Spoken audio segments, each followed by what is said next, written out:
नमस्कार, आप देख रहे हैं युग चरण और मैं हूं आपके साथ खुशबू सिंह। आइए नजर डालते हैं देश और विदेश से जुड़ी कुछ बड़ी खबरों पर। राजस्थान में लोकसभा चुनाव से पहले कांग्रेस को गुरुवार को उस समय बड़ा झटका लगा जब कांग्रेस नेता और पार्टी के राष्ट्रीय प्रवक्ता रहे गौरव वल्लभ ने पार्टी की सदस्यता से इस्तीफा दे दिया। बुधवार को भी एक बड़े कांग्रेसी धड़े ने भाजपा की सदस्यता ग्रहण की थी। गौरव वल्लभ के कांग्रेस छोड़ने के बाद पूर्व कैबिनेट मंत्री प्रताप सिंह खाचरियावास पचा नहीं पा रहे हैं। उन्होंने वल्लभ पर शब्दों बाण से तीखा प्रहार करते हुए कहा कि आप पाप के भागीदार बनेंगे। एक्स पर पोस्ट कर खाचरियावास ने लिखा कि आप जैसे लोग पाप के भागीदार बनेंगे। भगवान श्री कृष्ण ने गीता में कहा है, युद्ध शुरू होने के बाद जो परिवार को छोड़कर सामने वाले की सेना में शामिल हो जाता है वो नर्क का भागीदार है। गौरव वल्लभ ने कांग्रेस अध्यक्ष मल्लिकार्जुन खड़गे के नाम 2 पेज का इस्तीफा लिखकर पोस्ट किया। वल्लभ ने लिखा, जब मैंने कांग्रेस पार्टी ज्वाइन की थी तब मेरा मानना था कि कांग्रेस देश की सबसे पुरानी पार्टी है जहां पर युवा बौद्धिक लोगों की उनके आइडिया की कद्र होती है। लेकिन पिछले कुछ वर्षों से मुझे ये महसूस हुआ कि पार्टी का मौजूदा स्वरूप नए आइडिया वाले युवाओं के साथ खुद को एडजस्ट नहीं कर पा रहा है, इसलिए मैंने पार्टी छोड़ दी।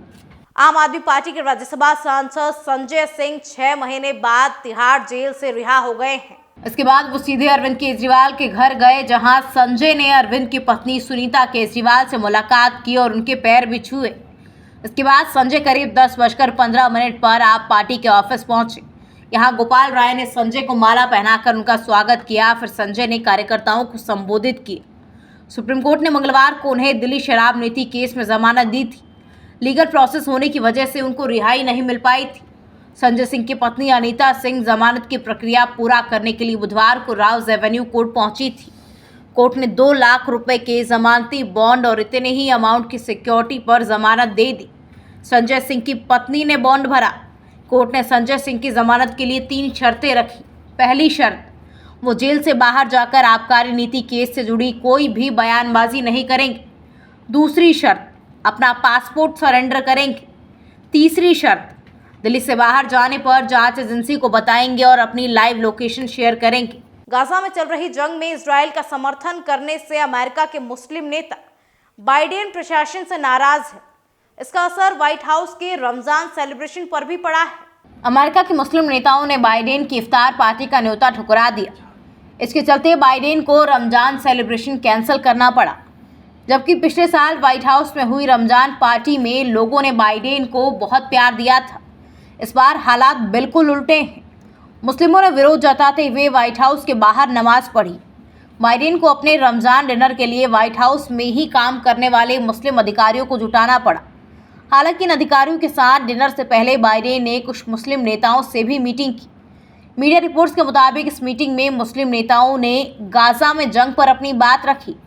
कुछ तो मीटिंग बीच में ही छोड़कर निकल गए। जालोर सिरोही लोकसभा क्षेत्र से कांग्रेस प्रत्याशी वैभव गहलोत ने अपना नामांकन दाखिल किया। इस अवसर पर जालोर के पूंजाजी गिराजी स्टेडियम में उन्होंने नामांकन सभा का आयोजन किया। पूर्व मुख्यमंत्री अशोक गहलोत ने इस सभा को संबोधित किया। वैभव गहलोत के समर्थन में आयोजित इस सभा में कांग्रेस प्रदेश अध्यक्ष गोविंद सिंह डोटासरा, राज्यसभा सांसद नीरज डांगी, भीनमाल विधायक समरजीत सिंह, रानीवाड़ा विधायक रतन देवासी, रेवदर विधायक मोतीराम कोली शामिल हुए। इनके अलावा सुखराम बिश्नोई, संयम लोढ़ा, रमीला मेघवाल, सरोज चौधरी, लीलाराम गरासिया, पुखराज पराशर, भंवरलाल मेघवाल, आनंद जोशी, हेम सिंह शेखावत, उम सिंह चांद्रई सहित बड़ी संख्या में कांग्रेस पदाधिकारी एवं कार्यकर्ता शामिल हुए। नामांकन सभा में शामिल होने के लिए जालोर लोकसभा क्षेत्र के सभी गाँवों से बड़ी संख्या में ग्रामीण भी पहुंचे थे। वैभव ने कहा कि पिछली कांग्रेस सरकार ने सांचौर को जिला घोषित किया। यहां अस्पताल, food park, trauma centre, 5 college बनवाए थे, लेकिन भाजपा की डबल इंजन सरकार क्षेत्र के विकास के लिए कुछ भी काम नहीं कर सकी है। दिल्ली सरकार की मंत्री आतिशी ने बुधवार को दावा किया कि अरविंद केजरीवाल की गिरफ्तारी के बाद पिछले 12 दिनों में उनका वजन 4.5 किलो कम हो गया है। ईडी ने 21 मार्च को जब केजरीवाल को कस्टडी में लिया था तब उनका वजन 69.5 केजी था। अब 65 केजी हो गया है।